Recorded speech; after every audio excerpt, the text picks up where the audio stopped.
Picture this. It's 1773. A small group of men dressed in fine silk and powdered wigs gather in a dimly lit room in Frankfurt, Germany. They're not politicians, they're not royalty, but the decisions they make in that room, they'll shape the fate of nations for the next 200 years. Fast forward to today.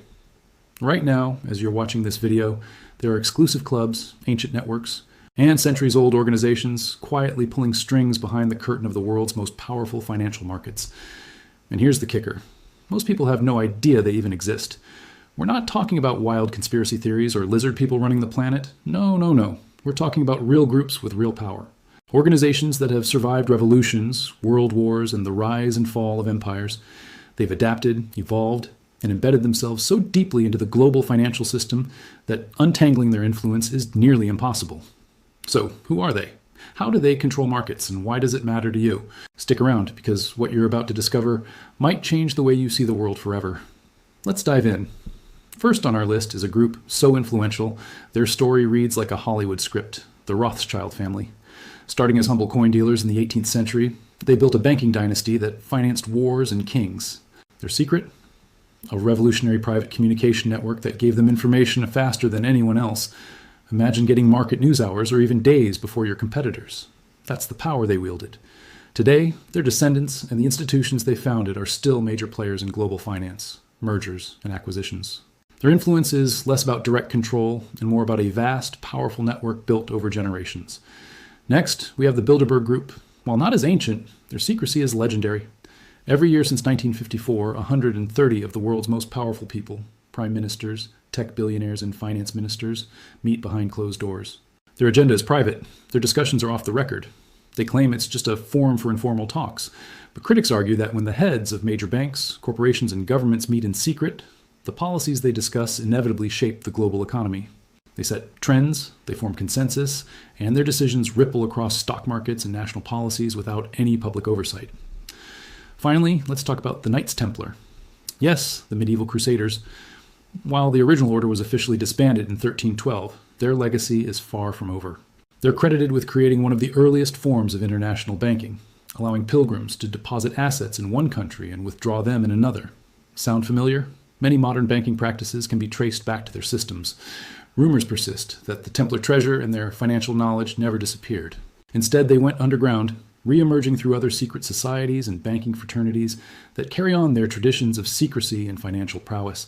From the Rothschilds' network to Bilderberg's private summits and the lingering financial DNA of the Knights Templar, these groups show us that power often operates in the shadows.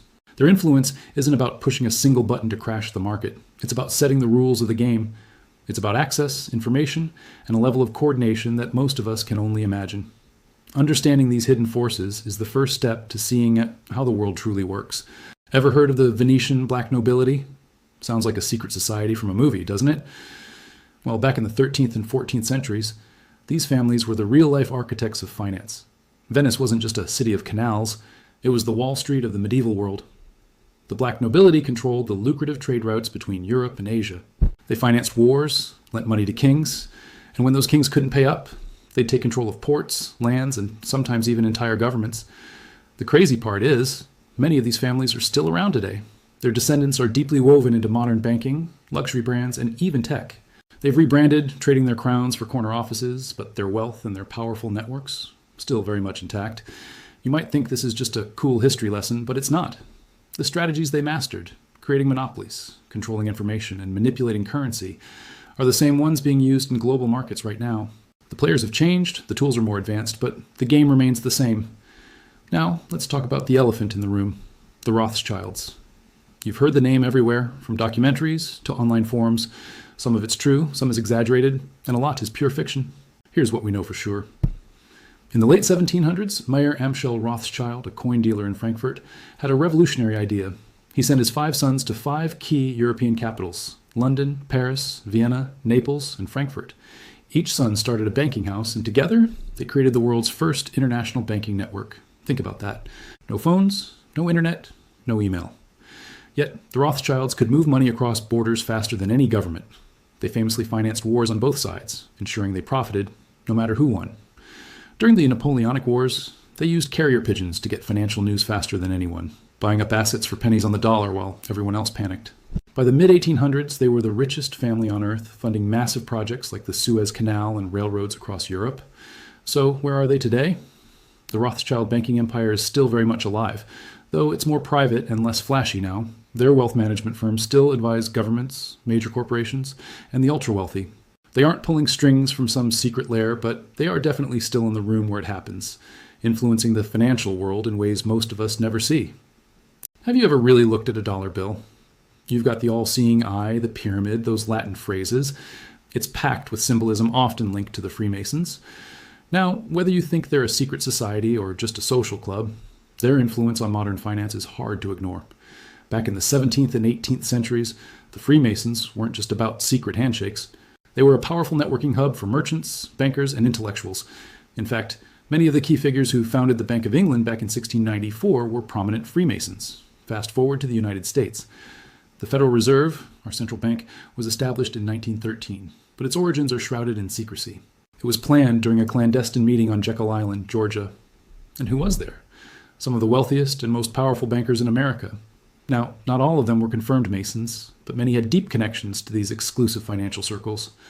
I'm not saying there's some grand conspiracy for world domination, but what is undeniable is that the same kind of influential networks that helped create the first central banking systems are still very much active today. These aren't wild theories. These are documented historical facts. Central banks control interest rates, they print money, they influence inflation, and the people running them, they often come from the same elite universities, the same exclusive clubs, and the same financial dynasties that have held power for centuries. Now, let's jump across the Atlantic to Yale University, 1832. A secret society called Skull and Bones is founded. Getting in is by invitation only, and it's reserved for a select few Yale students. The connected, the ambitious, the ones groomed for power. Here's a crazy fact. 3 U.S. presidents were members, or bonesmen: George H.W. Bush, George W. Bush, and William Howard Taft. But it goes way beyond the presidency. The membership roster includes CIA directors, Supreme Court justices, and the heads of major financial institutions. One of the most notable bonesmen was Averell Harriman, a railroad tycoon and diplomat who was instrumental in shaping post-World War II financial policy. Another was Robert Lovett, who played a huge role in creating the World Bank and the International Monetary Fund. Think about that. The IMF and the World Bank aren't just obscure acronyms. They control trillions of dollars in global loans and dictate economic policy in entire nations. And the people at the top? Many have roots in these same elite, secretive networks. Again, this isn't a conspiracy theory. This is all publicly available information if you know where to look. The connections are real, the influence is real, and it continues to shape our world today. Let's bring it into the modern era.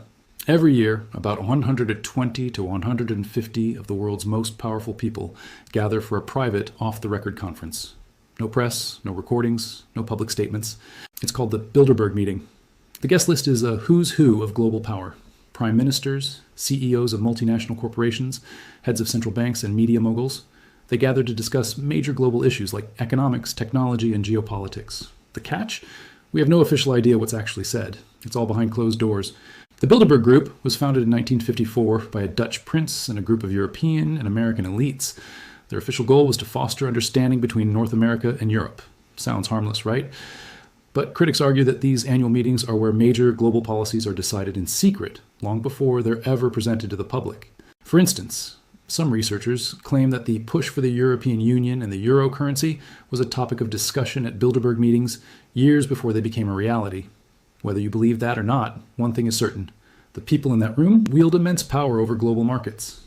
When the head of the Federal Reserve, the CEO of Goldman Sachs, and the Prime Minister of the UK sit down for a private chat, you can bet they're not just talking about the weather. All right, so we've journeyed through history, but now let's connect the dots to today. How do these age-old networks and secret societies actually pull the strings in our global markets? Let's break it down. First up is something called information asymmetry. Think about it. The people in these elite circles get a sneak peek at information before it reaches the rest of us. They hear about major policy changes, shifts in interest rates, or significant geopolitical events long before they ever hit the news headlines. And in the world of finance, having information first isn't just an advantage, it's everything. It's the difference between winning and losing big. Second, there's a concept known as interlocking directorates. Have you ever noticed how the same handful of names seem to pop up on the boards of multiple powerful companies? A CEO of a major bank might also sit on the board of a leading tech giant, a massive hedge fund, and even a government advisory panel. This creates a dense web of influence, where a single decision made in one boardroom can send ripples across entirely different industries, shaping outcomes before we even know what's happening. Third, we have the revolving door phenomenon. This is where you see top figures move seamlessly between high-level government positions and lucrative roles in the private sector.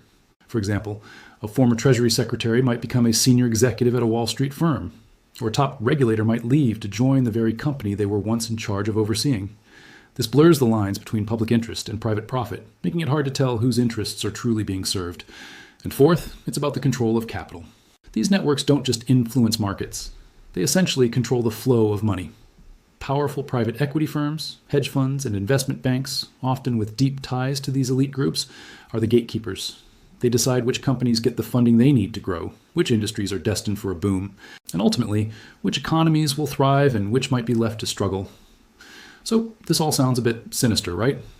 It begs the question, are these people evil masterminds sitting in shadowy rooms plotting world domination? Honestly, probably not. The reality is likely far more nuanced. Many of these individuals genuinely believe they are acting as stewards of the global economy, making tough decisions to maintain stability and prevent chaos. They might see themselves as the only ones capable of steering the ship through stormy waters. But here's the fundamental problem. When so much power is concentrated in the hands of so few, even with the best of intentions, the system can become inherently rigged. It creates an environment where wealth naturally flows upward, consolidating at the very top. Opportunities for everyone else start to shrink, and the average person is left working harder and harder, just wondering why they can't seem to get ahead. The truth is, these secret societies and elite networks don't need to be evil to cause significant harm. They just need to be human. And history has shown us time and again that when human beings are given unchecked power, they will almost always, consciously or not, act in their own self-interest. It's not necessarily a grand conspiracy, but rather the predictable outcome of a system with too few checks and balances. So what do you think? Is this just the way the world works, or is it a system that needs a serious overhaul? So, where does that leave us? Here's the big takeaway. The world's financial markets aren't controlled by faceless algorithms or random chaos. They're shaped by networks, some ancient, some modern, that have been built over centuries. These groups don't advertise themselves. They don't hold press conferences. But their influence is everywhere. The Rothschilds laid the groundwork for international banking. The Freemasons helped create central banks. Skull and Bones produced generations of American power brokers. And the Bilderberg Group still meets every year, making decisions that affect us all. Does this mean you should panic? No. But it does mean you should be aware of how the system works. And who might be pulling the strings? Because knowledge is power. The more people understand these networks, the harder it is for them to operate in the shadows. So, what are you going to do with this information? Dig deeper? Start asking questions? Let me know in the comments. And if this video opened your eyes, hit that subscribe button. This is just the tip of the iceberg. Thanks for watching, stay curious, and I'll see you in the next one.